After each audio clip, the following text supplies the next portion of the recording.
welcome to the Actual Tech Media EcoCast. My name is Jess, and I am excited to be here with you all today. But before we jump into our content, I have some basic information that I want to cover with you. All right, let's kick off our day here today by taking a quick tour of your audience console. And we're going to start with the questions window. So if you haven't already said hi, there is a whole audience of cool humans out there, so reach out and give a wave to the other members of the Actual Tech Media community. Now, keep in mind that if you do have any technical issues today, a browser refresh is going to fix just about anything. But if those tech gremlins are clinging on today, no problem. Just throw a comment in the question section and our crew will be there to help. We also want this to be an informative webinar for you, so throughout today's EcoCast, we hope you'll get engaged and ask all your burning questions. Not only will we have team members responding to you over a live chat, we will also have a dedicated Q&A session at the end of our presentations. Now, if we don't get to your question during the live webinar today, don't worry, because the awesome experts that we have here with us will be following up after we wrap. All right, next up, there's going to be lots of cool aha moments on the EcoCast today. And if you want to share those with your community, we've made it nice and easy for you. You can use the Twitter button right there in your audience console, and the hashtag for today's EcoCast will be automatically added to your post. All right, our last stop on this guided tour, be sure to check out the handouts tab for some awesome resources and takeaways from our speakers here today. We have an info pack collection, solution briefs, white papers, data sheets, free trials, ebooks, upcoming webinars, and more. So many great resources, so be sure to go explore. Now, if that wasn't enough fun, we also have some exciting prizes that we'll be giving away throughout today's EcoCast. I'm going to tell you a bit more about those later on, but a few quick reminders for you all. First, you do need to be here live in attendance at the EcoCast in order to qualify to win a prize, and we will follow up with all of you after we wrap. Now, all winners must submit an IRS Form W-9 to Actual Tech Media, and all winners must meet the Actual Tech Media prize terms and conditions.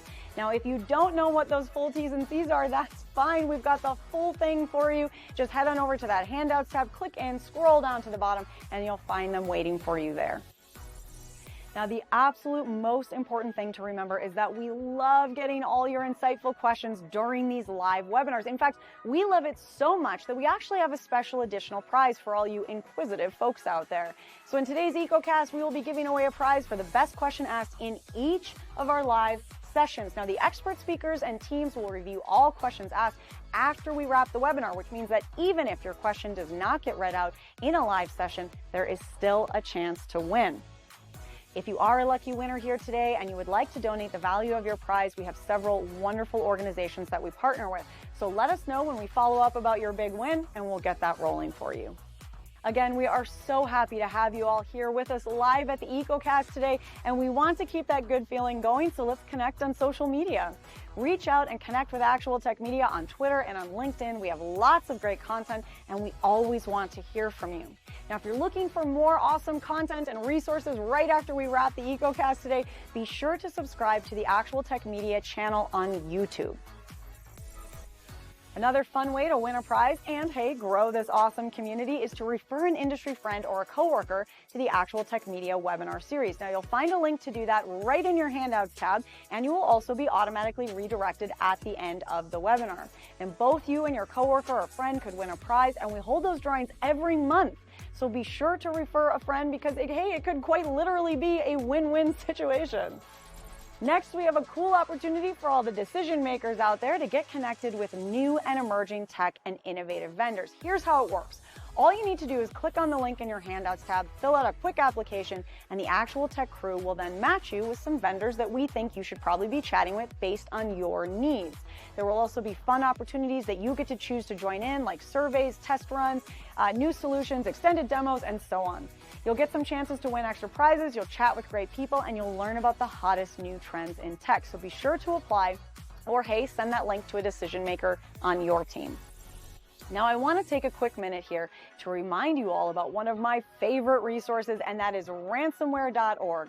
You can find out everything you need to know about ransomware, how to prepare, prevent, and recover. This site is jam-packed with information, helpful tips, checklists, strategic approaches, case studies, everything you need in one place. So wherever you are in your ransomware preparedness journey, there is something for you at ransomware.org. Go check it out and start exploring. All right, I have one more exciting resource I have to tell you about today, and that is the Gorilla Guide Book Club. It's going to give you access to free enterprise IT books authored by top industry experts, so you can stay up to date on trending enterprise technology. And yes, these books will work on your Kindle, your mobile device, and as I said, they are completely free. You can download these awesome resources at gorilla.guide, and there's a link for you in that handouts tab as well. All right, well, we have covered a lot of important things already, and I don't know about you all, but I am excited to dive in. So let's get going. All right, folks, it is time to jump into the good stuff because today we are here to talk about healthcare health check, assessing IT products and services to streamline healthcare operations. And I absolutely love when we get to have these specific conversations that dig into the complexities and the opportunities within an industry. And today is all about you. We are here today because we want to talk about, learn, and explore the ways that innovative new products and services are transforming the environment, skills, knowledge, tools, and strategies within our healthcare world. We're going to chat with some innovative and exciting experts from leading companies like Rubrik, VMware, and Zerto, who are here today to share their solutions, tips, trends, and best practices for creating and streamlining your IT environments and hitting those growth and scalability goals that your organization is dreaming about. So I'm very happy to be here with all of you today to be a part of this conversation. I hope that you will all get engaged as well. And speaking of getting engaged, I do want to introduce myself again and our moderators who will be here with us behind the scenes on live chat. So Jess Steinbach, that's me. Scott Becker, Keith Ward, also here with us on live chat today. We're all taking these questions along with our expert presenters and our incredible team. So if you've got some thoughts, some wonderments, some ideas, something you want to dig into a little bit further, make sure you get that in that questions window. And if you haven't already done so, give it a little test run. Say hi, say hello. Let us know that you're out there, how your day is going. We always want to hear from you. Well, and speaking of you awesome folks out there, we've got some awesome prizes as a giveaway to thank you all for being here. So today on the EcoCast, you could win one of three $300 Amazon gift cards that we will be giving away to 3 lucky winners who are here live and present with us at the EcoCast. Now, I mentioned this in the housekeeping chat a little bit earlier, but you can find the full T's and C's linked in your handouts tab if you have any questions about the terms and conditions for our prize giveaways. Well, with that, it is time to get into the good stuff here. We're ready to rock. I am so excited to introduce you all to our keynote speaker and one super cool human. As you can see here, to kick off our day today, we will be chatting with the one and only Brian M. Posey, 21 times Microsoft MVP and commercial astronaut candidate. Like I said, pretty cool human. Brian, thank you so much for being here with us again today to kick off our interesting conversation about healthcare, IT environments. I am so excited to hear what you have planned for us. So I'm going to hand things right on over to you. Take it away, Brian. Hello, greetings, and welcome. I'm 22-time Microsoft MVP and commercial astronaut candidate Brian Posey, and today I want to talk about streamlining healthcare IT. So why streamline your healthcare IT implementation? I mean, after all, there's an old saying, if it's not broke, don't fix it. So why bother streamlining? Well, if you really stop and think about it, IT's job is to solve business problems and help the business to achieve its goals. And streamlining can directly assist with that. Because when you make IT more efficient, what you're really doing is you're improving the operational efficiency for the business. And that directly translates into helping the business to achieve its goals. So that may be the best argument for streamlining your IT operations in your healthcare environment. So if your goal is to streamline IT operations, where do you even begin? Well, the best place to start is with a comprehensive assessment of IT operations. In other words, take a look at how you're doing things right now and look for areas of inefficiency and opportunities for improvement. As you do that, it's really important to focus on the entire scope of IT operations. You know, as IT professionals, we tend to be very technically minded, and so there's a natural tendency to focus on things like infrastructure. So, for example, you might look at a way of decreasing the latency between 2 servers by a few milliseconds. Certainly, that's an example of improving IT efficiency, but it's not the only way to improve IT efficiency. You can also look at other things besides just infrastructure. For example, you might look at operations and workflows. And what you'll find is that very often, when you make improvements to operations and workflows, those tend to be the things that are the most impactful to the entire organization as a whole, particularly workflows. Workflows have a tendency to be one of the things that's most impactful to the organization. So if you can improve a workflow, chances are that's something that's going to be directly visible to the end users, as opposed to if you were to shave a few milliseconds of latency off of the amount of time that one server took to communicate with another. Well, nobody's probably going to notice that, even though you've actually made a real improvement in performance. And so the last point on this slide is to develop a strategic plan that aligns with the organization's goals and objectives. So, in other words, what this means is that you don't want to make improvements to efficiency just for the sake of improving efficiency. You want to prioritize projects that are going to be most impactful to the organization, or things that are most important to the organization. If, for example, the organization has a project that's super important at this moment, maybe that project is related to winning a new account or related to a new compliance initiative or something like that, well, that's probably an area where you want to prioritize your IT efficiency efforts. So one of the easiest things that you can do to help streamline IT operations is to focus on standardization, because the more you can standardize IT operations, the easier and the more efficient they're going to be. And there are all kinds of different areas where you can focus on standardization. One of the most obvious is to standardize hardware and software configurations, particularly as they relate to the workstations. Because if you can standardize the way that your workstations are configured, well, then that's going to reduce complexity, and it's also going to make resource management and troubleshooting a lot easier. Because think about it for a moment. If a user were to have a problem with their workstation, and that workstation is running a custom configuration, well, then you're probably going to have several hours of troubleshooting ahead of you. If, on the other hand, that workstation is configured in exactly the same way as every other workstation in the organization, it's going to make troubleshooting a lot easier. And in fact, you may not even have to troubleshoot the problem. You can probably just re-image that workstation with the standard configuration, and that's going to solve the problem without the need for troubleshooting.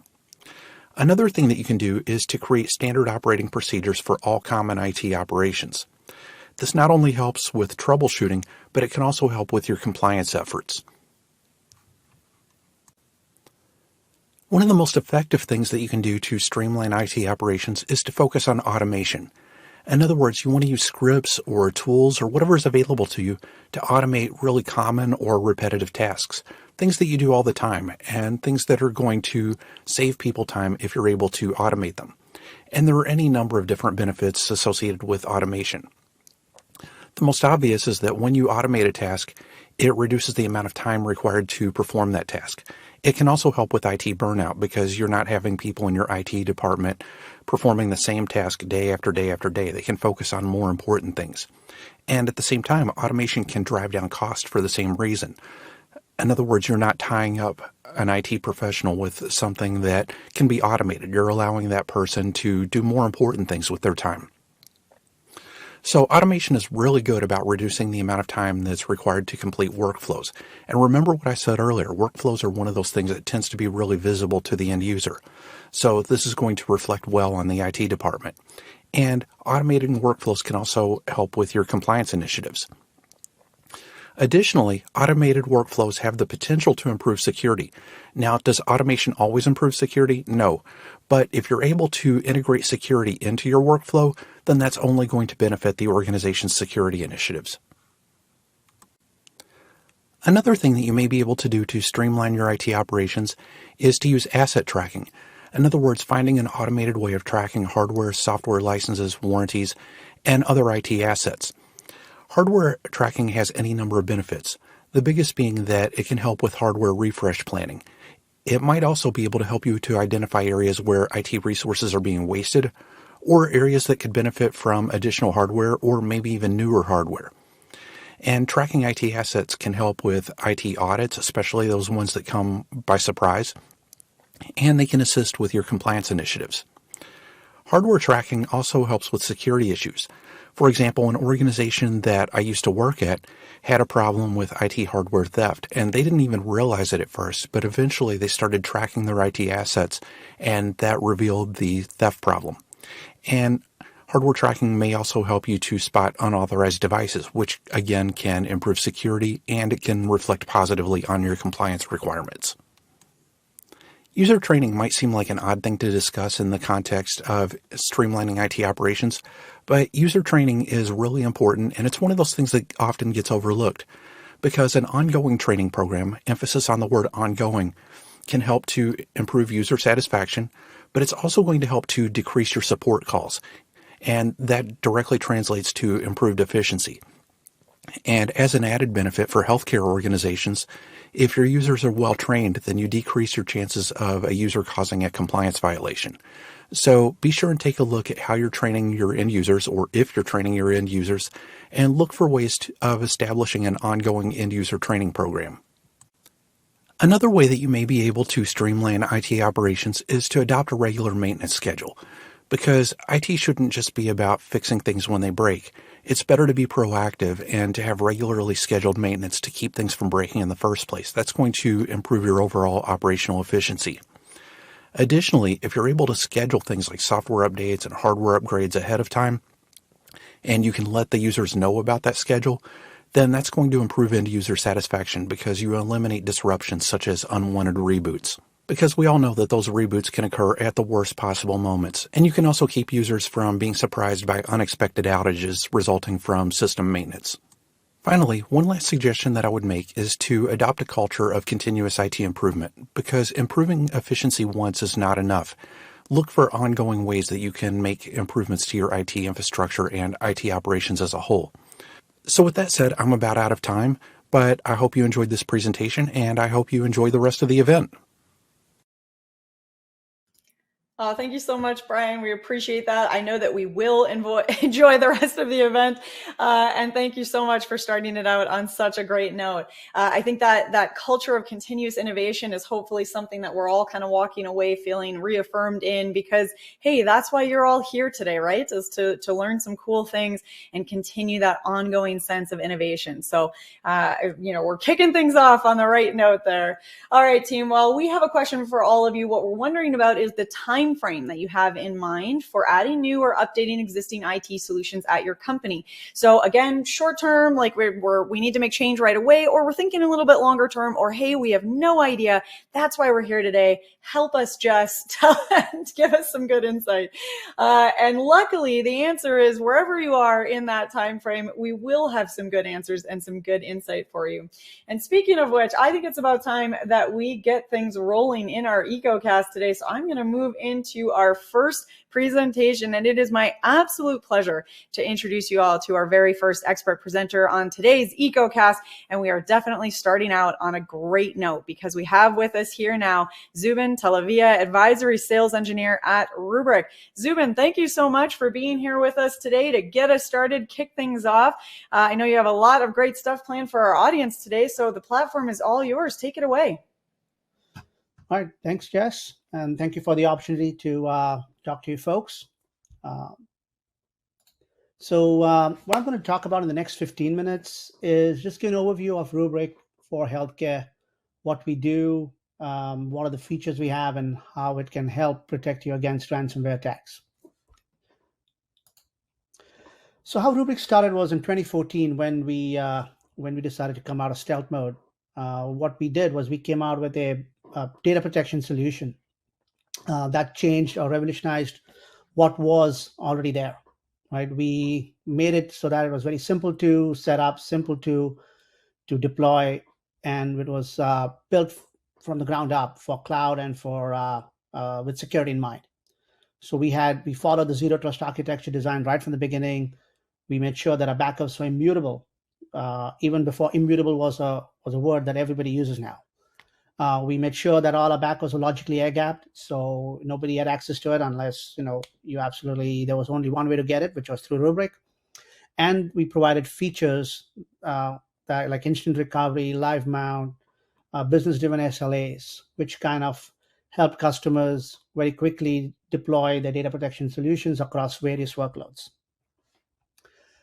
We then followed up with, as the customers moved from on-prem to a hybrid cloud environment, we kind of also expanded that across the cloud as well. So if you have any PaaS or IaaS or any cloud native workloads in Azure, Google, or AWS, we were able to protect that with a single platform. We then kind of made sure that we could, help customers move to the cloud by doing cloud archival and even recovery in the cloud. And then we added pieces to allow some orchestrated recovery where you could fail from an on-prem environment to like a cloud environment and then fail back, all again under one pane of glass. In about 2017, we came across what was the first ransomware attack that really, we took notice. We realized at that point that we had data from the metadata from the customer's environment, because we were backing up everything in the environment. So why not provide them with more intelligence about what they're backing up and what kind of what's going on in the environment? So we kind of built on top of our platform, we built different features that you can see on the screen here, like ransomware monitoring and investigation, where we can actually see some of the threats that are actually in your system. We can tell you what systems are impacted, where in the systems the impact is. We then kind of went further and said, well, let's figure out what kind of data was in those environments. We then kind of added sensitive data discovery and monitoring for those particular workloads, where we can now tell you whether it's HIPAA, PII, PCI, GDPR, any information that you want to tag or at least want to monitor.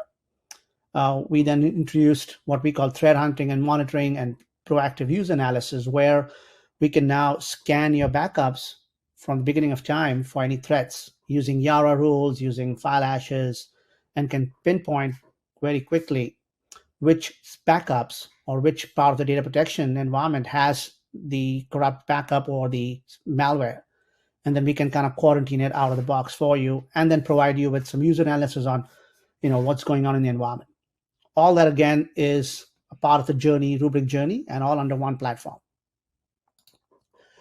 So how do we do this, right? What are the key challenges that we have seen customers face from 2017 on? You can see, like last week, with the high-profile attacks happening right now, that if you have been following the news, businesses are under daily attack, right? Almost 73% of them are in healthcare.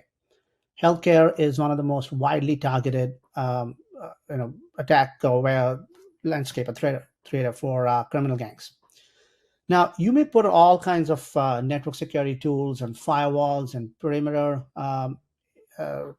tools in place, but all you need to do is, you need to be accurate 100% of the time. The hacker needs to be accurate 1% of the time, right? Only once.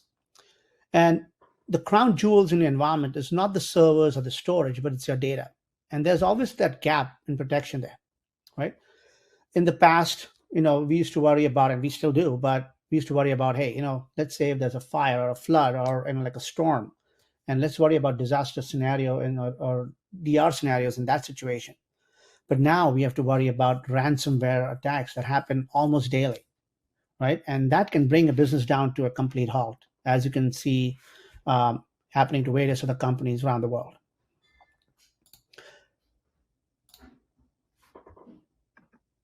So how does Rubrik kind of help you out with that, right? So what we do is we kind of help you answer the most critical questions that you have when you are in that situation. That is, if the attacker gets in, how do I know that my backups are protected? Can I rely on them to get back to a safe state quickly?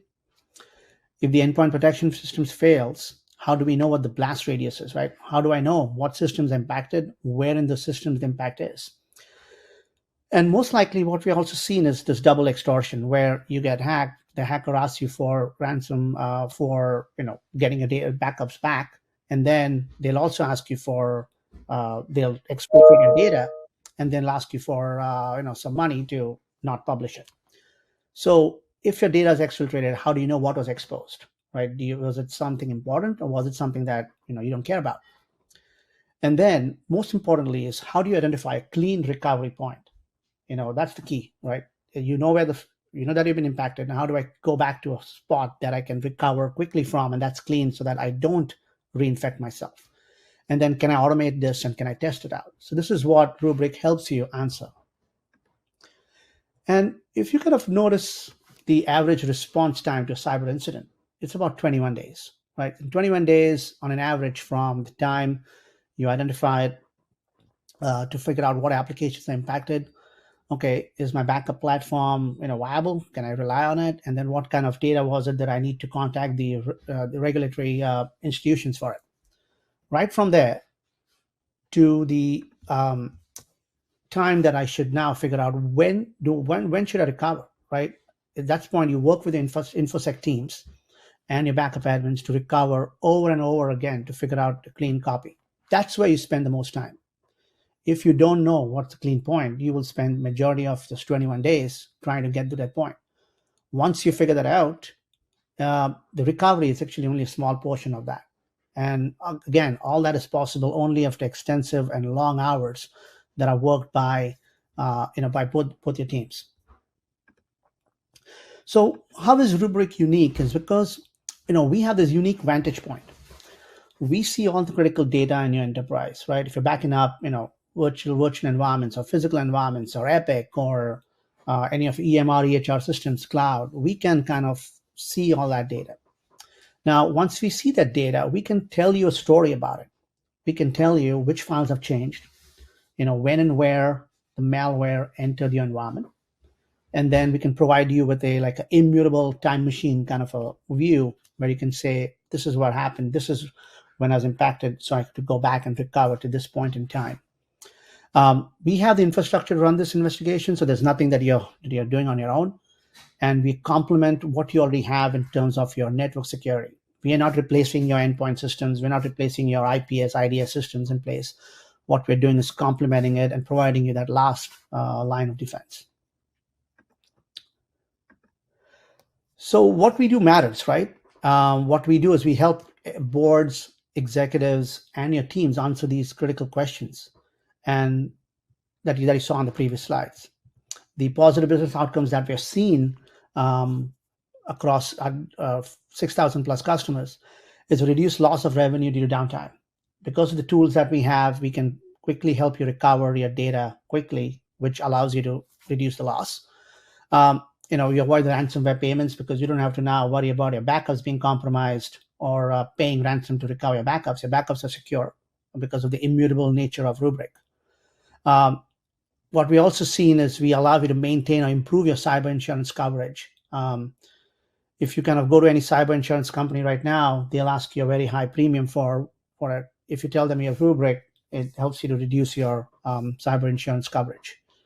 Also, again, because of all the benefits that you get out of it, you can protect your brand. You can basically, guard your public trust, and also this effect of that is that we allow you to pass audits, whether they're internal audits, external audits. We'll allow you to reduce your regulatory fines and any cost that are associated with sensitive data in case you were hacked and the data was proliferated.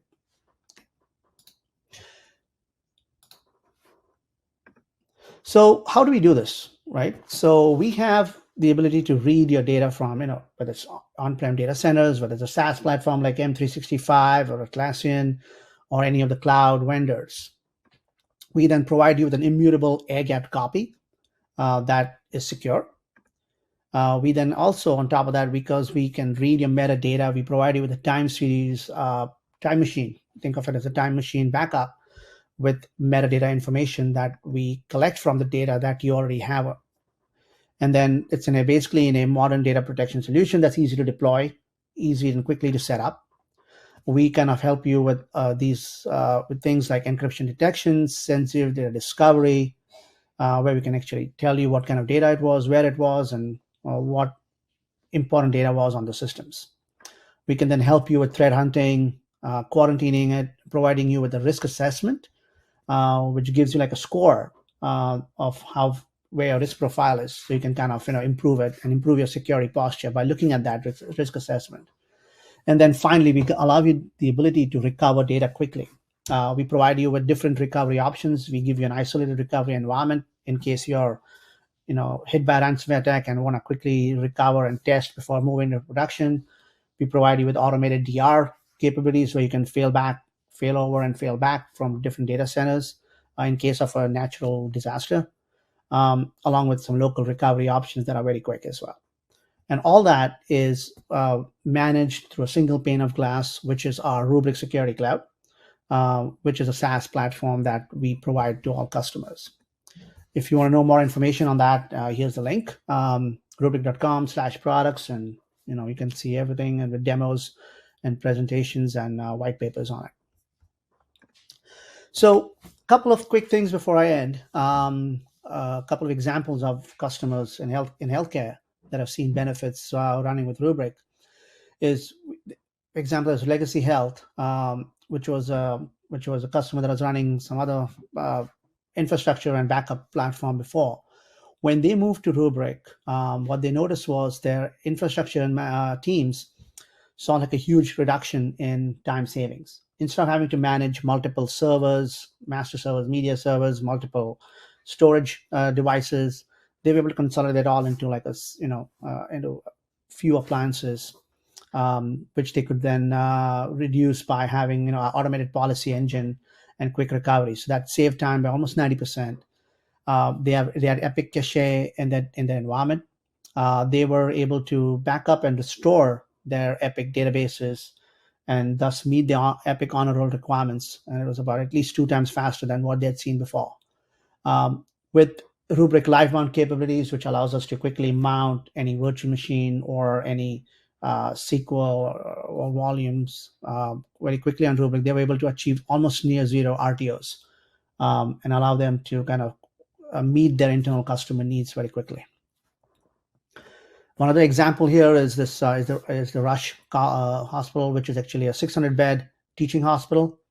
What they did was they also had M365, and they realized that they did not have protection for their 365 users as they migrated from the on-prem email, Exchange, and SharePoint environments to M365. They basically moved to 365. They were able to protect it with Rubrik, and we can kind of recover up to 10 to 12,000 mailboxes a day in case you had a complete outage. So they were able to meet SLAs for their recovery purposes with Rubrik. What they also noticed was the backup times and restore times in general were about 4 times faster than their previous environment. And more importantly, from a money or a fiscal perspective, they were able to reduce about almost 40% of their cyber insurance premiums because they went with a solution that was immutable, that was well respected, and that met all their needs from a cyber insurance company. So don't take my word for it. There are about 5,000 to almost 6,000 plus customers in various industries that we have today. They're 100% protected. Along with when you go with Rubrik, you also get access to our ransomware response team, which is available 24/7, 365. That will help assist you when you feel that you have been attacked, or even when you suspect it. Just call us, and we can kind of work with you until you tell us to stop working with us because you're all set. And we also, because we are so confident in our ability to protect you, if you follow our best practices, we have a ransomware warranty out there as well. It's actually 10 million now. And basically that allows you to be rest assured that if you go with Rubrik, you don't have to pay the ransom, and you're protected from ransomware. And we can help you with the recovery, and we can help you with getting up and running very, very fast, so you can reduce your don't lose a lot of revenue and be up and running quick. That's all I had, folks. Thank you for your time. I know we had about 15 minutes to discuss, but feel free to go online and check us out. Yeah, Zubin, thank you so much for that wonderful presentation. And you're right, there's not a lot of time and there's a lot to get into. So I'm also going to give the audience one more way that they can get some additional information. And that's just by clicking on this poll that we've got up on the screen for you here. What else would you like to know about the Rubrik solution? So, a lot of great information coming at us from Zubin, but obviously there's a lot that you need to figure out in terms of how this is going to fit in with your organization. So click on the poll right now and let Rubrik know what they can send your way, what would be helpful for you to read or watch or discuss with them moving forward. While you guys are all doing that, Zubin and I are going to get into some of these questions. Are you ready, Zubin? Yep, go ahead. Okay. Perfect. All right. Well, you said at one of your slides, if you have more questions about this, click on the link. And somebody clearly wanted to expand on that quick recovery. So our first question here is wondering if you could expand a little bit, dig in a little bit further on how Rubrik can help with that quick recovery, especially when we're talking about ransomware. And then wondering about, especially if there's a need to restore multiple systems to a clean point in time, and then, of course, quickly. All right. Yep. Well, that's a great question, Jess. So what Rubrik offers is what we call an isolated recovery environment. We have the ability to quickly detect, let's say you've been hit by a ransomware attack, we can detect, what systems have been impacted, and then where the impact is in those systems. So instead of finding the needle in the haystack, we'll tell you where the needle is. Once you have the systems, we can then, after we work with your teams, we can run a threat hunt, which is the ability to quickly scan the backups on the systems for a clean copy. That takes the majority of your time in case of you're under an attack. We can tell you which backups are good, which backups are not good. We can quarantine those bad backups. Once you have the good backups, you can restore them into a clean environment that we will provide for you. And then once you can run your own tests, we can roll that right into production. And all that process can be automated as well, which allows you to recover quickly in case you have an attack. Awesome. Okay. I like that. I really like the analogy of we'll tell you right where the needle is. Stop digging through the haystack. Another question here, because of course we also have a lot of legacy systems we're dealing with and existing systems. And so curious, what are the integrations that Rubrik has available? And in particular, looks like they're wondering if you could clarify what integrations they might have with cybersecurity vendors. So Rubrik protects workloads across different on-prem, whether it's physical systems, Linux, Windows, Unix, virtual systems, cloud, SaaS. We also have, because we follow an open API policy, we can kind of integrate with third-party vendors like Splunk, Microsoft Sentinel, Palo Alto XOR, Zscaler, DLP solution, and ServiceNow. And these are just the ones that I've just naming, but we can provide, we can basically integrate with any system that is REST API compliant. Awesome. Okay. Well, we are getting close to the end of time, but I'm going to sneak in one more question for you, Zubin. Is Rubrik able to protect SaaS and cloud workloads? Can it do it all? Yes. So for cloud, we protect any public cloud workloads like AWS, Azure, GCP, whether it's databases, PaaS, IaaS systems, S3. And then for SaaS, we protect M365, all the different, SharePoint Online, Teams, things like that. For SaaS, we are, we protect Atlassian, Jira, and then coming out with support for Salesforce and some of the others as well. Awesome. Yes. So it can do all the things. I wish we could keep going, Zubin, because there's obviously a lot more to cover. I think we're going to have to wrap it up. But before I let you go, for the audience out there that is either already a Rubrik customer and wants to kind of learn a little bit more or dig in a little bit further, or somebody who's brand new and wants to get started, what do you recommend for the audience to, jump in with Rubrik? I would say just definitely go online, rubrik.com/products. There's a whole bunch of information there on white papers, customer case studies.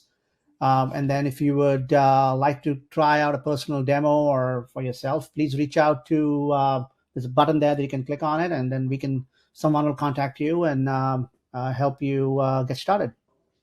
Perfect. I like it. All right. Well, Zubin, thank you so much for being here to kick us off on the EcoCast today. It's been so much fun chatting with you as always. Thank you, Jess. Thanks for the op.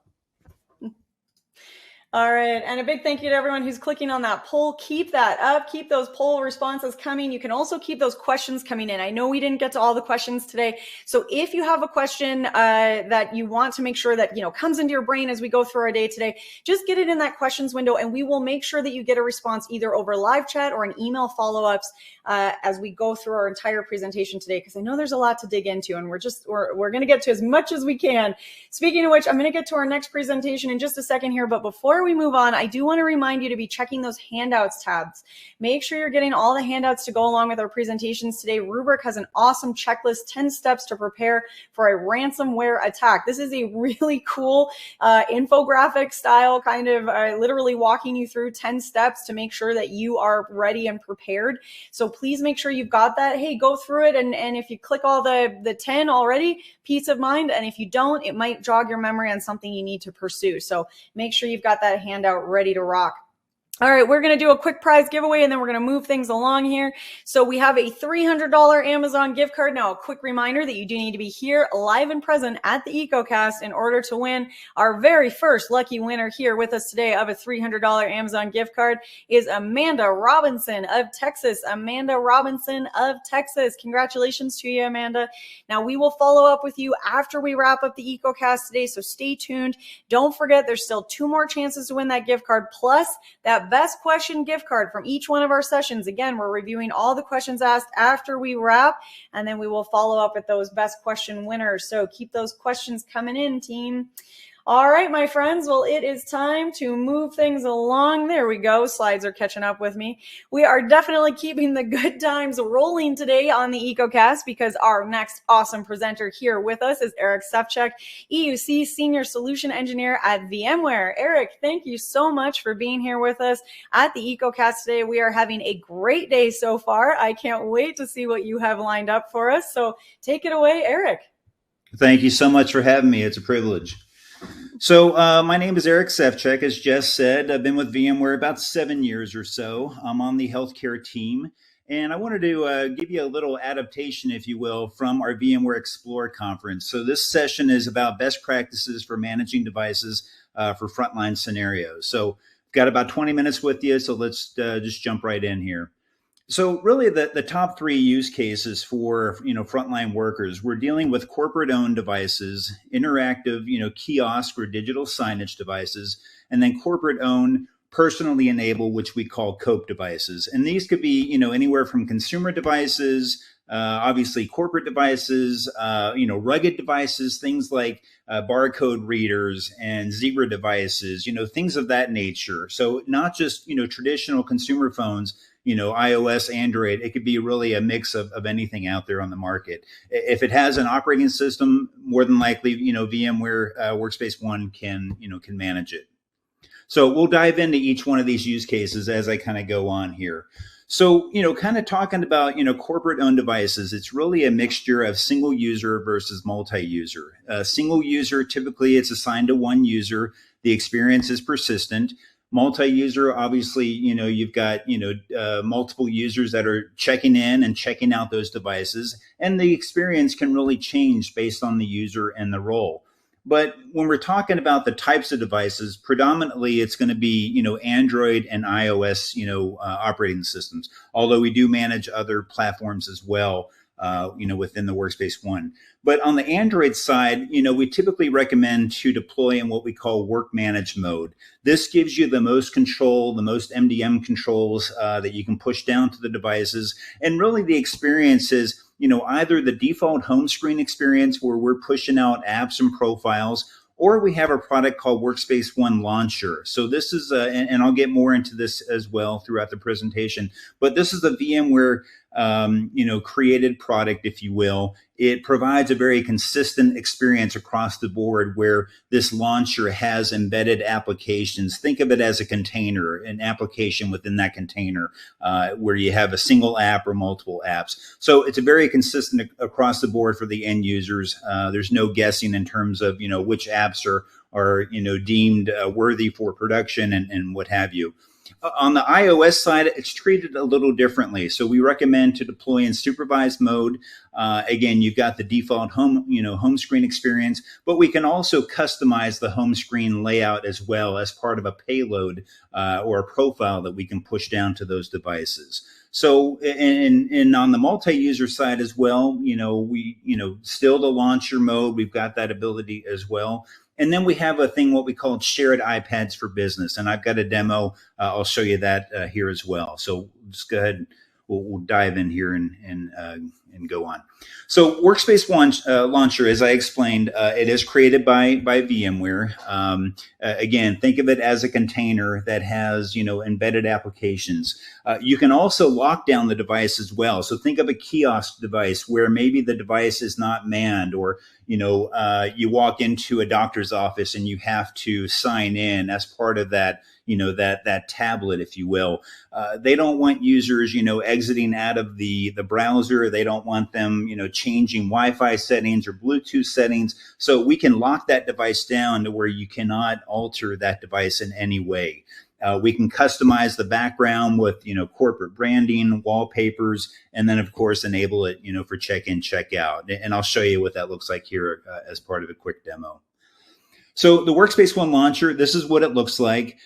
So we do have what we call home screen widgets, and you can see, at the top here, the OneNote. So this is, just a very quick, productivity app. Instead of launching the app, maybe you just want to take a picture and save it in OneNote, or do some, dictation, save it within the app. So we have these new home screen widgets that we can, add onto the, onto the launcher itself. But you can see, the applications are broken out as part of, productivity, work, and communication. These are just examples. But again, these are applications that are deemed worthy for the production environment, to make the users as, productive as possible. On the right-hand side, you've got the swipe down menu. So we've got things like what we call custom attributes. So maybe you want to provide the IMEI number, of that device. Maybe for a help desk user, if they, call in, they want to identify that information. But any of these values that we store in the database can be brought up and displayed, as part of that swipe down menu. So maybe an asset tag of the device, or maybe the clinical room, or where that device is stored, after the user, checks the device back in. So anyway, so this is Launcher, and I'm going to show you what that looks like here in a second, just a quick demonstration. So here's the, give me one. Oh. There we go. So this is Launcher. You can see we're already signed in as a user. We've got two applications on the home screen. The user is now swiping down. They're now logging out. And as part of that log out process, we are now wiping out the data and removing the accounts. So that is something that's taking place behind the scenes with Workspace ONE, just the MDM controls. Now we're going to sign in as a new user. And when they do, you can see the experience is going to be a little different. And as I mentioned earlier, this is a multi-user setup. So the experience is going to change based on the user persona and the roles. But you can see now that we've got, four applications, signed in as part of the experience. So that's kind of what the launcher experience looks like there a little bit. Now, talking about iOS devices, it is treated a little differently, and it's not a limitation on VMware or Workspace ONE. It's really the Apple platform itself. So we do have a product called Workspace ONE Intelligent Hub that provides the sign-in experience, the check-in experience, if you will. So when you sign in, applications are copied down based on that user's persona. Now, the only technical caveat as part of this is that you have to sign out of applications that require a user sign-in before you really check in that device before someone else can check it out. Because there is some, session stickiness, if you will, with Apple. So just know that is a limitation. But, we have other solutions, other workarounds as part of that. But just know that, that is a caveat there when working with iOS devices. Now, the workaround to this is what we call shared iPads for business. Now, you'll see as part of this example, we'll sign in as a first user. And this user, Christopher, is going to launch the notes, and they're going to type in some information here. So now when Christopher signs out and the new user signs in, which in this case is going to be Naveen, now when they launch their notes, you can see that the data is separated between users. So Naveen cannot see any notes within within the application. She can't see, Christopher's notes. So there is a separation here between users. Now, the only drawback to using this is that you have to use managed Apple IDs. as part of this. So that is the only drawback. But if this is a solution, and it only works on iPads as well. So if this fits into your use cases and you're okay with using, Apple managed Apple IDs, this is a solution that you can use as a workaround. So going to the next screen here. So we'll talk about some best practices here for staging users. So we have the ability to stage these users, if you will. And it's great for depot centers. Maybe you've ordered, 100, 200, 300 devices, and maybe you've got a depot center that, that's kind of staging your devices for you. Well, maybe you don't know who that device is going to be assigned to. We have the ability to stage these devices, copy down all of the common applications, if you will, and then assign it to that end user. So the best practice in this regard is to copy down as many common applications as you can think of that your end users would need.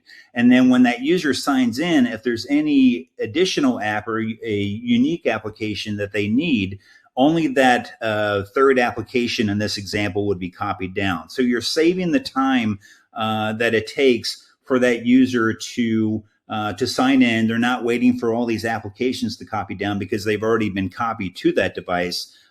So in this case, the user signs out. Now it defaults back to the default staging user. User 2 signs in. Now maybe another application 4 copies down, and maybe another profile. Maybe it's a restriction profile to not use the camera within the workplace. So these are just some common best practices that we would recommend in this case, just to kind of save, on download storms and kind of expedite the process in which these users are checking out the apps and devices. So another best practice here is to hide applications on the device as well. So you may have some applications that are dependent on the default browser, which in this case is Google Chrome. So you can hide the application to prevent users from launching Google Chrome. But again, still allow those dependent applications to still use Chrome in the background, but not make it available.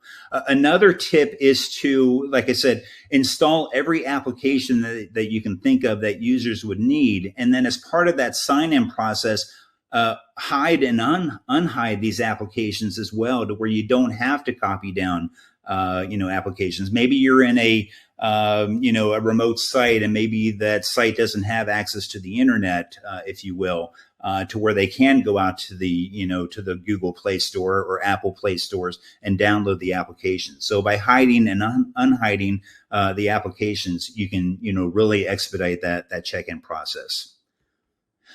So let's talk about Workspace ONE Web for interactive kiosks. So kind of switching gears and talking about the unmanned tablets now, if you will, tablets that are typically used for digital signage or just, signing into a patient, doctor's room, what have you. But the Workspace ONE Web product is a productivity app from VMware, and it is what we call our secure browser, where you can, browse internal sites or even external sites for that matter, and also use it for a shared, check-in, check-out process, if you will. But the kiosk mode is nice because once you lock that Workspace ONE Web application to the device, the user cannot exit out of that application. They are stuck on that home screen. If they walk away from the device, maybe after a period of inactivity, after 5 minutes or so, that device will then reset. If they are on a specific website, it'll reset back to the home page. So there are controls that we can use and set for that application to fit into that use case. And I'm just going to go through a quick demo here, just kind of show you how we configure the kiosk. So this is the Workspace ONE UEM console. Here you can see that we're going to configure this for a single app mode. In this case, we're using Workspace ONE Web as a single app. We're going to set it to portrait mode.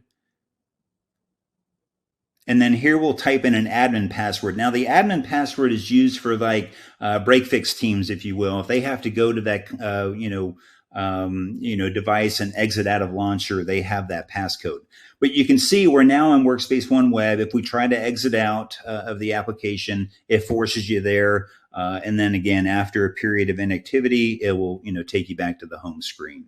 So that's the kiosk mode there, if you will. And then next we'll talk about COPE devices. Again, this is corporate owned, personally enabled. So this is a corporate owned device that is given to you by the organization, but yet you want to use it for the personal side as well. Maybe you've got, personal applications that you want to use or load on the device, whether it be, Gmail or just, applications for the kids if they use it, during dinner time or what have you. This is how we can kind of manage this environment. So what we're doing here, what you're seeing on the screen is this is the way that we can enroll the device. In this case, we're using a QR code reader. And here we're typing in Wi-Fi credentials to get that device, on the Wi-Fi network so we can, copy down applications and profiles and what have you. So in this case, we set up the barcode. It now spits out this QR code. And now there's an Easter egg built into the Android device where if you tap it 7 times, it will pull up a QR code reader. So now you can see we just scan that QR code. Now where it's going to connect the device to the Wi-Fi network that we plugged in those credentials. And again, keep in mind, this is great for depot centers, to do the staging for you. But you can see the user was just, signed in automatically as the staging user. It's connecting to the internet. It's now connecting to the Workspace ONE platform. It's copying down the Workspace ONE hub application. And now it's, pulling down all of the applications, all the profiles, all the payloads that this device needs for that staging user. So if you remember the best practice now, it's copying down all those common applications that we talked about earlier. Accept some EULAs, and then now you're presented with the home screen. And you can see on the left-hand side, you've got the personal side. On the right-hand side, you've got the work side, a separation of work and play in this context. And then finally, you can see that the user tried to take a screenshot of that device, and we do have a restriction profile in place to where if they try to do any screenshotting, it will prevent them. So there's a ton of restrictions that you can copy down to make the device, very secure and not worry about, data leakage. And then the last couple of slides I'm going to show you here. This is a product called Workspace ONE Assist. So think of the scenario now that we've deployed the kiosk device, maybe used for digital signage, outside of a conference room, for example. The device is commonly not used, but yet we need to control it. Maybe it's not working or the application, is frozen or something. This is a product, it's an add-on product to Workspace ONE. And it allows us to actually remotely control the device from within the Workspace ONE console itself. So you can see very easily, if we want to remote control it, we just choose remote control. And now we're actually on the device. So this is an Android Samsung tablet. Here you can see we can do some annotation. So maybe you want to help the end user, maybe not launch the application for them, but maybe highlight the application that's what they need to use. So in this case, we can use just a little, hand or laser pointer, or even annotate on the screen itself by, drawing a circle around the app, or we can launch the app for them automatically. So here you can see I just double clicked on the launcher app. Now we're going to exit out of the application by entering in that admin passcode that I showed you earlier, as part of the setup. And now we can exit out. But, just a ton of things that we can use. And again, this is great for help desk users, a level 1, level 2, level 3 user. Here you can see they can record the session if they want to use it for training purposes. If they do that, they just, hit stop and it just saves that file to the desktop. They can, take a screenshot of it. Maybe there's another, help desk user that needs to join the session, maybe a level 2 or level 3 engineer that, needs to go higher because they have the knowledge to fix the issue. They can invite, other help desk users as well. But you can see just a lot of detailed information that we get as part of the session. You can see, all the data about the device. You can see all the applications that are loaded as well. You can export these applications to a CSV file if you choose to do so. So a lot of great things we can do here as well. In addition, on an Android device, we can also get into the command line interface as well, and also the files also. So maybe there is a file that we need to push out. Maybe this is a digital signage type of device. Maybe we need to push out maybe a PowerPoint, to that device where it, cycles through as part of that display. We have access to the file system where we can do that. So just a great tool. Very a lot of great things you can do with that technology.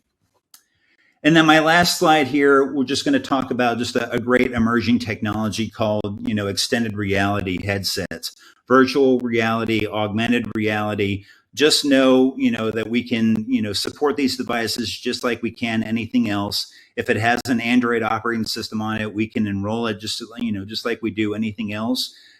We can, push out these backgrounds. We can do corporate branding, which you can see here in a second. It'll show Acme, as the company. So the application that we're using is what we call XR Hub. It's just a VMware, developed application, made just for headsets. But again, just know that we support these devices, and you can use them any way, that you want to. So that was it. Hopefully I did it within my time limit here. So I'll take any questions that you have for me. Thank you. You did. You nailed it, Eric. Bang on time. I'm going to just very quickly move over to this poll here, because what we want to know from all of you out there is what is the additional information you would like to get about the VMware solution. So, if you're thinking about the different ways that you like to take in information, for some of us, it's interactive phone calls. Sometimes we just want to read a quick data sheet. Sometimes we want to, get our hands in and try it ourselves. So however you really learn and explore, this is your chance to let VMware know, and then they'll make sure that they follow up with you in that way. So click on that poll there, and you'll get the information you want in exactly the way you want it. And while you're doing that, Eric and I are going to dig into some questions. Eric, are you ready? I'm ready. Okay, let's do it. Are there any differences when you're remoting into an iOS device versus an Android device?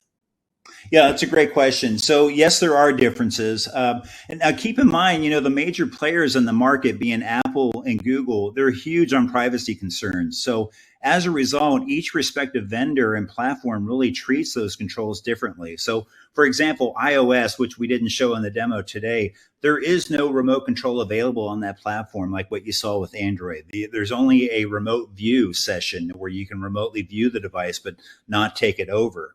On Android, it depends if the device is either in work managed mode or it's in what we call cope mode, which, I talked about earlier, that it is personally enabled. So on a work managed mode, you can take full control over that device. On a cope device, based on the privacy controls, you can't see the personal side of that device. You can see the personal apps, launch personal apps, things of that nature. So yes, there are differences depending on how that device is enrolled and what platform it is. So great question. Off to a good start. Keep it coming, team. How does VMware deliver data to the device from behind the firewall to access internal sites with Workspace ONE Web? Another great question. So I did talk on that slide that you can access, internal sites as part of the Workspace ONE Web experience. So VMware offers a virtual appliance that snaps into your, Horizon environment, called a Unified Access Gateway, or UAG for short. So just think of it as a hardened appliance that you can download very easily. But within that appliance, you have what we call edge services. And Tunnel is one of those edge services that you can deploy. So this UAG appliance just sits in the customer's DMZ network, and it allows the device, to talk to the UAG in the DMZ network to serve up anything internal that corporation wants to deliver, whether it be an internal site, an internal application, a SharePoint site, a home drive, for that user. So that's how we can, securely tunnel behind the firewalls with that appliance. Perfect. Okay. When you were talking about Android, we got a follow-up question. Can I block Android device controls with Launcher?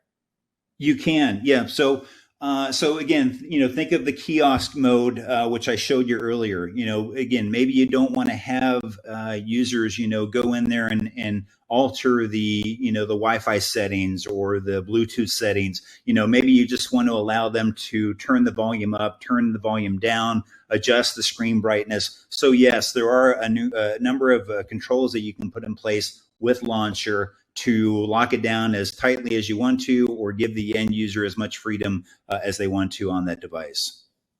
Awesome. And just clarifying, because we did get a few questions about what VMware will be able to manage, and we talked about the difference between Android and iOS, but VMware can manage more than just iOS and Android devices. Absolutely. Yeah. So it's a great platform for managing really, everything that exists out there. So not only iOS and Android, but we can do, Mac OS devices, Windows devices, Chrome OS devices, TV OS devices from Apple, rugged devices like Zebra, Honeywell, and even some Linux devices as well. So great questions. Awesome. All right. Well, I wish we could keep going, and there's a lot of questions we're not going to get to, but we're going to make sure that all of those get sent over to the VMware team so that you guys can get some answers. And I do want to thank everyone for getting those questions in. Before we let you run away, though, Eric, if anyone out there is just ready to get started, wants to jump in with VMware, what do they do? What's their first step? Yeah, that's a great question. So reach out to your respective representative, whether it be a partner of VMware or directly to VMware itself. But we do have ways that you can just sign up for trials. We offer 30 days, out of the box. You can enroll up to 100 devices, kind of kick the tires, if you will, see it in action, make sure you prove out all your use cases before you're ready to buy. But yes, we've got great ways to get you engaged and actually use the technology within your corporation. So great questions. I love that. All right. Well, Eric, thank you so much for being here with us today for such a great presentation and taking some time to dig into audience questions. It has been a lot of fun chatting with you. Thank you for having me. And to everyone out there who's clicking on the poll, keep up the good work. To everyone asking those great questions, keep up the bonus extra A+ good work. I love these questions coming in. And again, a reminder that anything we don't get to, we will make sure we follow up with you either in live chat today or via email. We'll get those to the team. So make sure you get those questions in. And I will also remind you to be checking the handouts tab. If you haven't already clicked on the VMware link, click on it now. You can actually get all the slides that we just saw in Eric's presentation. So if you're looking to jog your memory a little bit later, you need that little reminder of what Eric was chatting about. This is a great way to do that. So make sure you've got that handout downloaded and ready to look at after we wrap. However, before we move on, we still have some fun left here. We're going to give away a prize, and then we've got a whole other awesome presentation in the wings. So I hope you guys are pumped up and ready. Let's do a $300 Amazon gift card. A quick reminder that you do need to be here live and present at the webinar in order to win. Our next lucky winner of a $300 Amazon gift card is Vinod Kashyap of California. Vinod Kashyap of California. Congratulations to you, Vinod. I'm happy to see you a winner here, $300 Amazon gift card, and we will follow up with you after we wrap. Now, there's still one more chance to win a gift card, plus we have those best question cards coming at you from each session, so make sure you're getting those questions in because, again, you're entered to win, and hey, it's just awesome. It brings up the whole fun and energy of why we're all here together today, right? Is to have these cool conversations. Speaking of cool conversations, let's move into our very last presentation of the day today. That's right, folks. This EcoCast is short and sweet, but boy, does it pack a punch. Here we are at our grand finale, and it is going to be absolutely chock full of cool content and fun takeaways. As you can see, I am so excited to introduce you all to our very last speakers of the day. This is a dynamic duo, a set of familiar names and faces here on the EcoCast. And that is, of course, Mike Nassas, Product Marketing Manager, and Anthony Dutra, Technical Marketing Engineer at Zerto. So Mike is going to join us now for a presentation. Anthony is in the wings for some Q&A at the end. Mike, I am so excited to hear what you guys have in store for us. So I'm going to step back, hand things on over to you. Take it away. Okay, thank you so much. Good afternoon, everybody. My name is Mike Nassas. I'm a Product Marketing Manager at Zerto. Today, I'm going to take the next 20 minutes or so to really take you through and talk to you about how Zerto can help you achieve an uninterrupted healthcare organization with a single scalable solution, as well as learn a little bit about why many leading healthcare organizations trust Zerto with their digital assets. So before we kind of get into the meat of it, just wanted to level set about who we are and what we do. So Zerto was founded about 15 years ago on the idea that applications and data really need to be protected at all times so that our customers can run their businesses without any interruption. There was a gap in the marketplace and a need for this continuous availability. So fast forward to present day, Zerto has really become synonymous with disaster recovery. However, we're really more than just disaster recovery. We live and breathe not only DR, but also ransomware resilience and multi-cloud mobility. And our nearly 10,000 customers around the globe can truly attest to this. And of course, some of those customers are healthcare organizations, from large to mid-size to even small organizations, as well as nonprofits, including providers, hospitals, pharmaceutical companies, etc. They really have a variety of infrastructures and disparate needs. But the one thing that they do have in common is the need to run an uninterrupted business, no matter how technology evolves or what new types of threats develop. So this is obviously probably a review for everybody, but again, a little level set. Digital disruption across healthcare has taken hold and really only accelerated since the pandemic. This is evident by the proliferation of telemedicine, AI, mobile health apps, wearable devices, list goes on. And virtual care is really becoming a mainstay in many health systems. But with this digitization really comes a huge amount of data that ultimately needs to be protected. And as a result, the healthcare industry has really become one of the, if not the most attractive target for cyber attacks in recent years. So being able to protect patient data while simultaneously improving care and ensuring continuous availability is, of course, critical for all organizations in this sector. So cyber attacks like ransomware have become an unfortunate reality in healthcare. It's unfortunately not a matter of if, but when.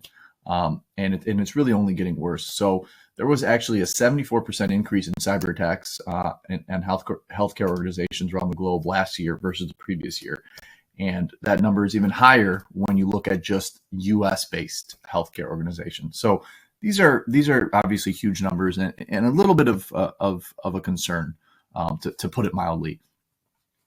And the last stat I'll leave you with is healthcare organizations in the United States have actually been the most compromised industry by data breaches for 3 years in a row. And it probably will be 4 years this year as well. So when you look at, what kind of data healthcare organizations ultimately are responsible for, patients' medical history, medical insurance account numbers, provider accounts, things like that, they're of the utmost importance when it comes to being able to protect and recover them. So what many organizations currently have, or the traditional legacy systems are based on backup platforms, right? While there's a time and a place for backup, when it comes to recovery time and downtime, unfortunately, daily backups usually don't cut it. So when you're talking about RPOs, or recovery point objectives of an entire day, and recovery time objectives of several hours, the business impacts of being down that long just begin to compound astronomically. So when the average cost of downtime is $250,000 per hour, that begins to add up quickly. So what many companies, or I should say some companies, have switched to is the typical storage replication solution. So while that is, we'll cut down the RPOs and RTOs from what you would get with a backup, you're still looking at hours of downtime and hours of data loss. Zerto, on the other hand, allows you to have 5 to 10 seconds of data loss and recover within minutes, significantly minimizing that impact. Now, you might ask yourself, how is this done? of course, Zerto is, as I mentioned earlier, we have pioneered continuous data protection. And we'll get into this a little bit more in the coming slides of what this means. We have a laser focus on 3 key use cases: ransomware resilience, disaster recovery, and multi-cloud mobility. So we're really focused on these to ensure that our customers can achieve this continuous protection for any app, any threat, and of course, even any cloud that they're using as well. So we have been a market leader in this continuous data protection for over a decade, and we'll talk a little bit more about why that is. So 4 key differentiators for Zerto, and this is really at the heart of how we're able to achieve these super low RPOs and RTOs, right? First and foremost, it's our best of breed hypervisor-based replication that is not only native, but also agentless to ensure this continuous data protection for your business. Secondly, it's a unique journaling technology to ensure that you can recover and resume from any point in time, from seconds to years. Third, we ensure that your applications are moved or recovered as a single cohesive entity. And of course, fourth, when we talk about mobility, we bring that scale-out architecture built for the enterprise. And lastly, our simplicity is at the core of everything we do. So whether it's deployment, ease of use, built-in orchestration and analytics, simplicity is really a key focal point for us. So let's dive a little bit deeper into the technology and how we're able to bring this a single solution for all of your disaster recovery, ransomware recovery, and mobility needs. So let's start out first with what is at the heart of our application and what I mentioned earlier, continuous data protection. So this is made possible with our block level replication. So this is near synchronous replication. So it's the best of both worlds. It's less costly than synchronous replication, and there's no performance impact like asynchronous with snapshots.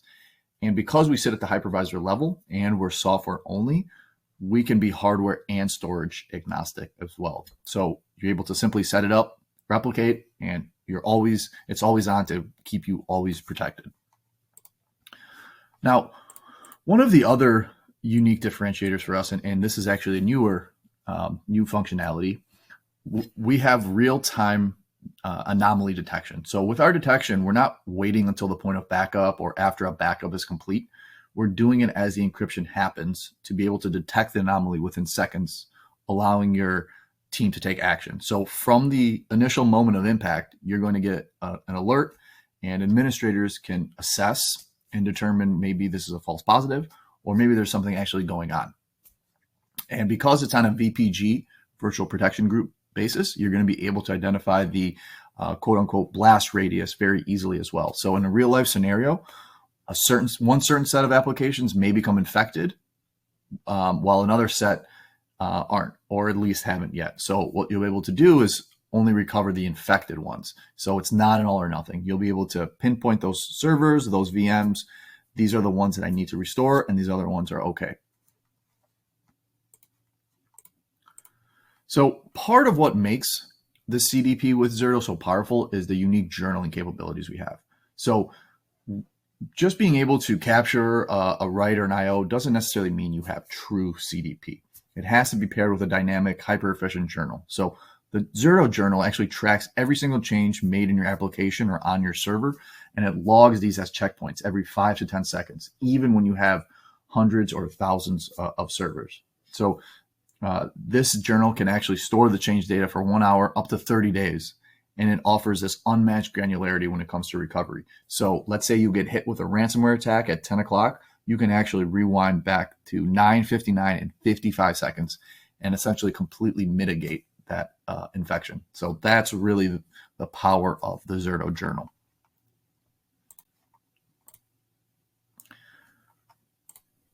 So lastly, when we talk about true CDP, we have to keep a focus on the applications themselves and not think of individual servers in isolation. So modern applications are usually comprised of multiple VMs or containerized pods that are all interdependent.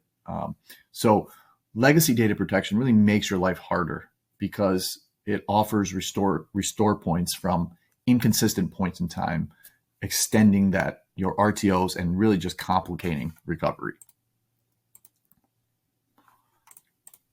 However, with Zerto, we can solve for that challenge of recovering these complex enterprise apps because we can protect and recover these your VMs as a single cohesive unit. So that way you really avoid the inconsistent recovery of applications where each VM is being restored to a different point in time. So our app-centric approach really protects and recovers at a granular level in the same state you left off on for all of your apps. So with Zerto, when creating these recovery points, all of the VMs will share the exact same checkpoint with right order fidelity across all of them. So when it's recovered, every VM that makes up the application spins up from that same cross VM recovery point, which allows you to recover these complex multi-VM applications together as one unit to the exact same point in time, avoiding that inconsistent recovery and those staggered backup windows.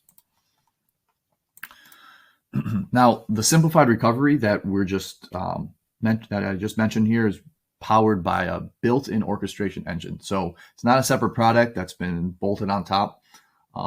It's actually purpose-built, and with Zerto, you simply select the applications or servers you want to recover, pick the exact point in time you need down to the second, and then start the failover test or restore process. And when there's a disruption or an outage, this kind of rapid recovery is exactly how you can drastically limit that downtime and get back up and running quickly.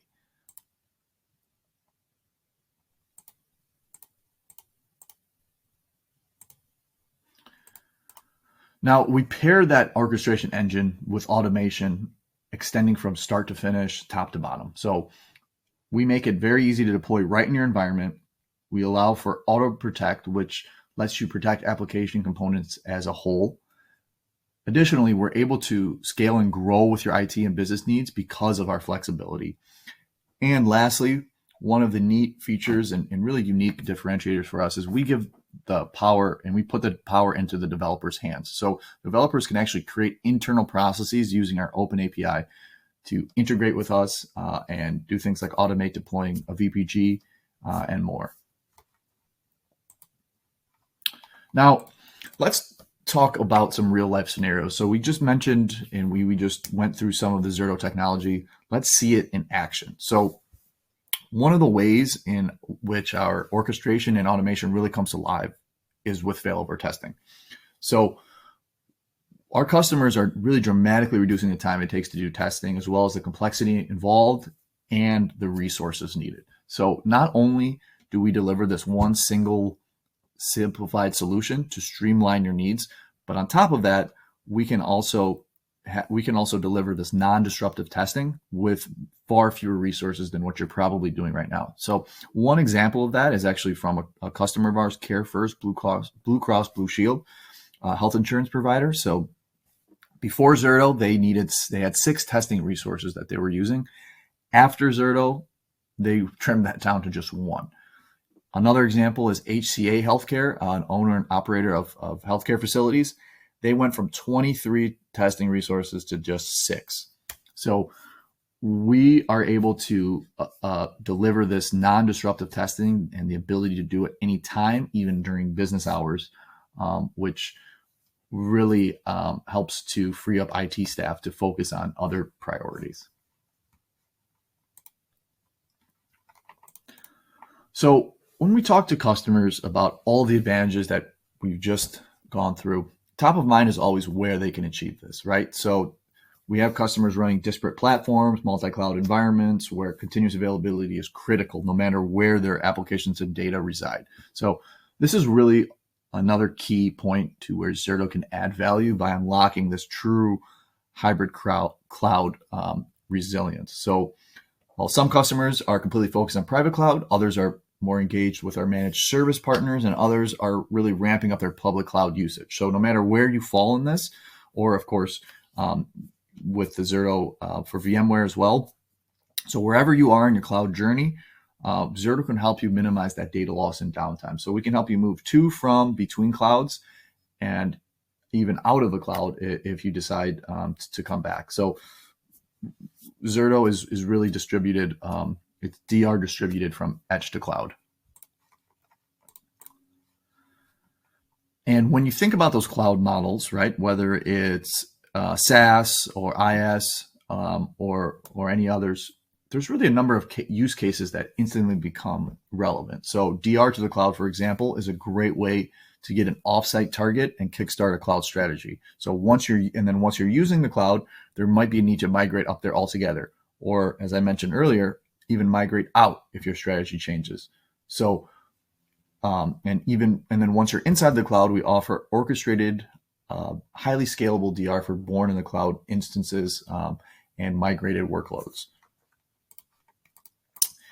And when we mean DR in the cloud, what we're really talking about here is data protection as code. So it's about purpose-built protection of full and stateless apps, as well as all related resources that comprise an app. So when we talk about multi-cloud, this is really a great example, since we have Zerto in cloud for organizations who are all in on AWS and need that cross-region and cross-zone DR as well.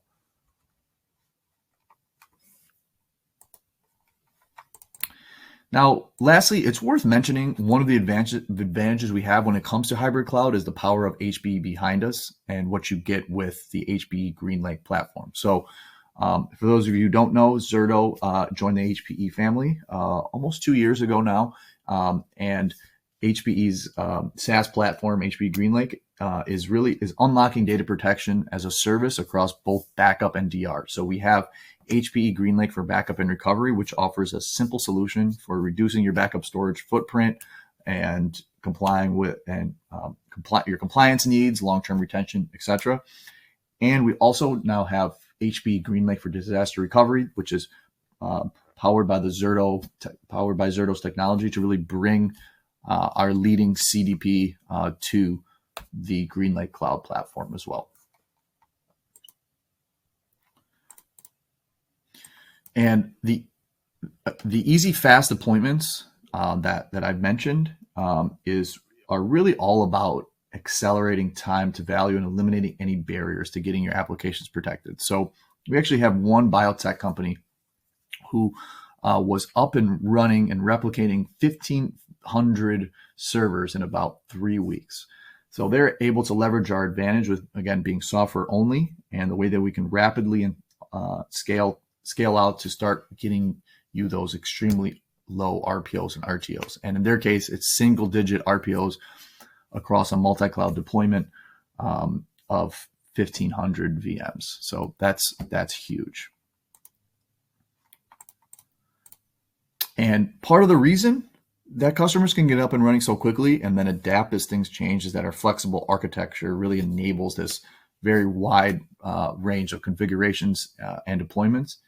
And on top of that, there's only a couple of Zerto components that are needed to be deployed. And all of them are very lightweight. So I know I don't have a lot of time left, so I'm not going to get into this slide too much. But in this example, it's simply showing both local replication and remote replication to a DR site.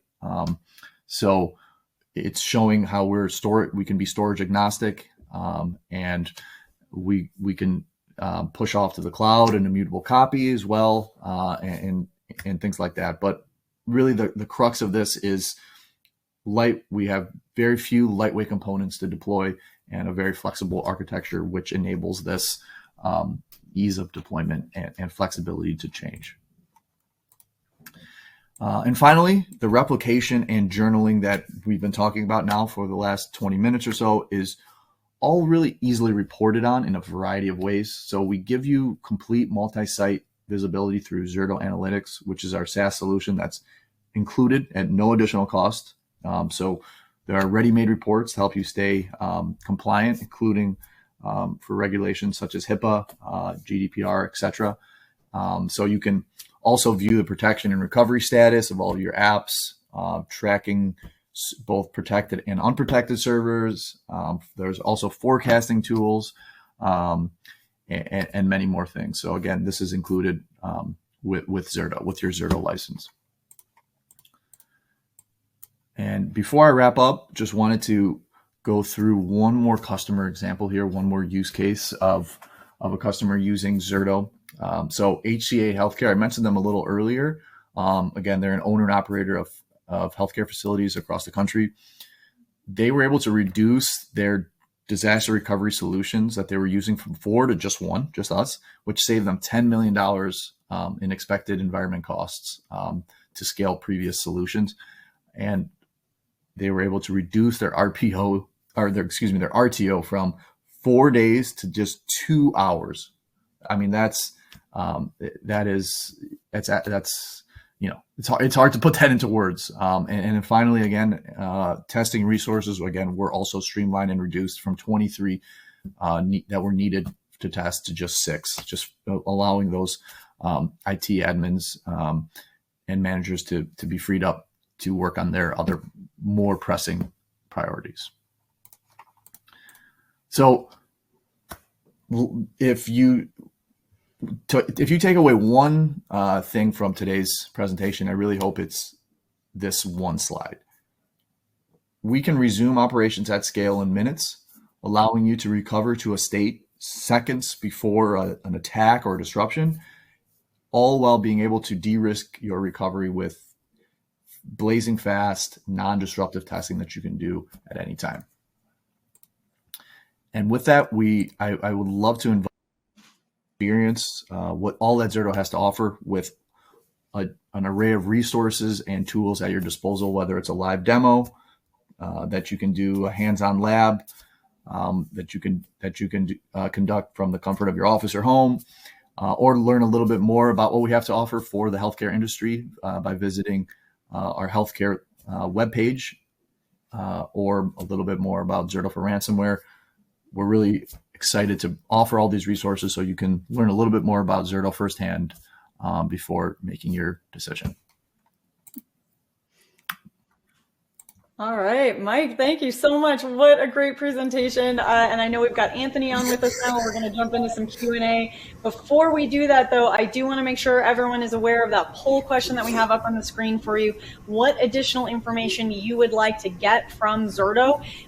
So, we got some really, really great insight here and lots of interesting things to kind of take away and think about. Obviously, there's lots more that Mike and Anthony and I aren't going to have time to get into today. So click on that poll and make sure that you're getting the information that you need from Zerto. So while you're doing that, we are going to take some of your awesome questions. Anthony, Mike, you guys ready to dive in? Yes, let's do it. All right, I'm going to start with this one that just came in because I do think it's a good one. You guys mentioned a wide range of some examples, and you're right, Mike, those stats you gave at the end are almost literally breathtaking. That's such an incredible thing to see how impactful that change has been. Is there a target size company or a specific size organization that would or wouldn't benefit from Zerto, or it really kind of works with any size organization? I would definitely. Go ahead, Mike. Yeah, you have experience. I think most organizations, whether again large, mid-size, even a smaller organization, we have nonprofits as well that utilize Zerto. There's different ways to use Zerto. You don't necessarily have to protect every single application, but when you're talking about your mission critical tier 1, so to speak, applications, I think that any size organization could really benefit from those, because if those are compromised, then you're down for hours, days potentially, then you're in trouble, regardless of how small or large your business is. So I would say anybody, any size. And I don't know, Anthony, if you have anything else to add to that. No, I think that was a great conversation. I mean, I think just the other day we heard about MGM going down, right? They're huge, but a mom and pop shop could definitely keep their applications online using Zerto as well. So honestly, it doesn't matter. It really depends on how much you can tolerate in terms of downtime. Yeah, isn't that the key takeaway there? That you're whatever size businesses you're huge to you and you're huge to your clients. So if you're down, right, that's just as big. Okay, well, another question that I want to get to here is about replication. So it was kind of a two-part question. What type of replication does Zerto use? And as a follow-up, is Zerto able to replicate within AWS as well? Yeah, I'll take that one. Yeah. Yeah, awesome. So definitely, so Zerto uses what we call near synchronous replication in order to replicate the virtual machines. Basically, as Mike talked about the journal, we really rely on just those small data change rates within the VMs in order to produce a very granular level of recoverability, leveraging that unique CDP technology. In regards to AWS, yep, we replicate from on-premise to AWS as well as back down in terms of failover, failback, as well as migrations. And then we more recently came out with Zerto in cloud for AWS, where you're able to replicate in between AWS regions. And Mike actually mentioned that earlier in the presentation. So Awesome. Well, that's a perfect segue, Anthony, because speaking of things that Mike mentioned, but I'm going to ask you to go back over in a little bit more detail. We did get a few questions about licensing. So, Mike, I know you covered that briefly at the end, and maybe I'll just ask you guys to expand a little bit because we got some questions about how Zerto's licensed and really in particular, whether or not the encryption detection that you were talking about is going to be any additional cost or if that's included.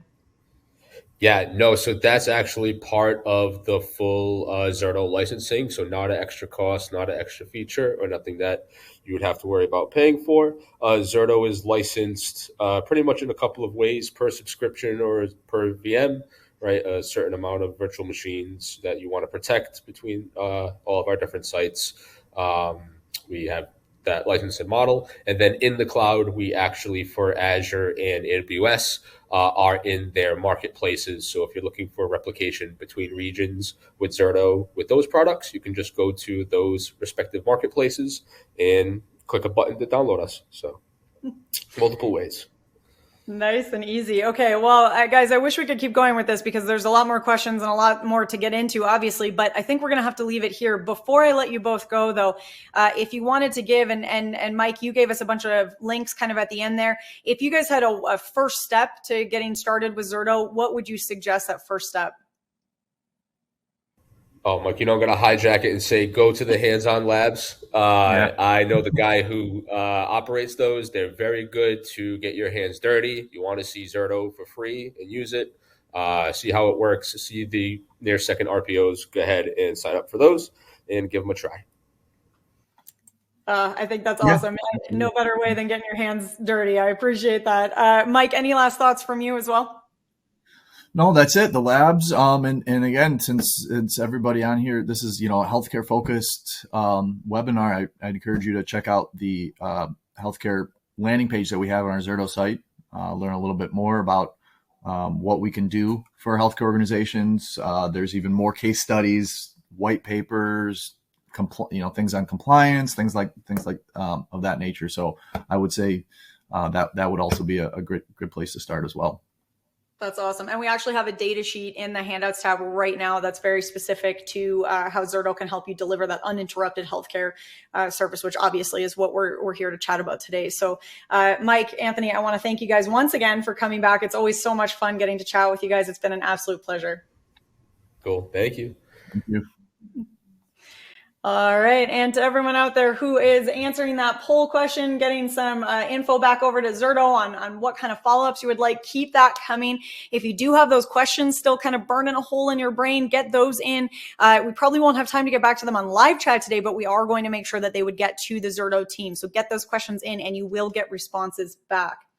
And that obviously means we're getting close to the end of time here, which means that we are going to do our last prize giveaway. I will remind you one last time to be visiting that handouts tab. Make sure you've got the handouts from all of our incredible speakers here today. And again, that delivering uninterrupted healthcare data sheet from Zerto, a great follow-up to the conversation that we just had with Mike and Anthony. So be sure you've got that downloaded. Hold on to that. Save that for later. All right.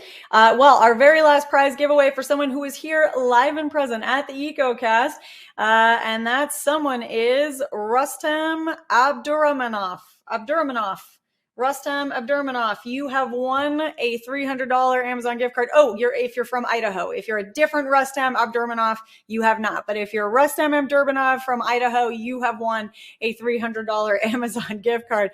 I will read all three of our winners one more time. That's Amanda Robinson of Texas, Vinod Kashyap of California, and Rustam Abdurrahmanov of Idaho. Congratulations to all our winners. We will be in touch about claiming your gift cards after we wrap, as well as that best question gift card from each session. So stay tuned for that.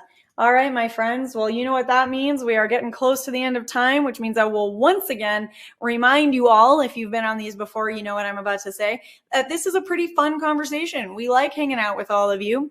And if you think that you have a story to tell, your organization would like to present on an EcoCast, a megacast, a summit, whatever you've got in mind, we would love to chat with you. So shoot us a message at connect@actualtechmedia.com and we can get that rolling. With that, on behalf of the Actual Tech Media team, I want to once again thank all of our incredible speakers here with us today from Rubrik, VMware, and Zerto for making this EcoCast possible.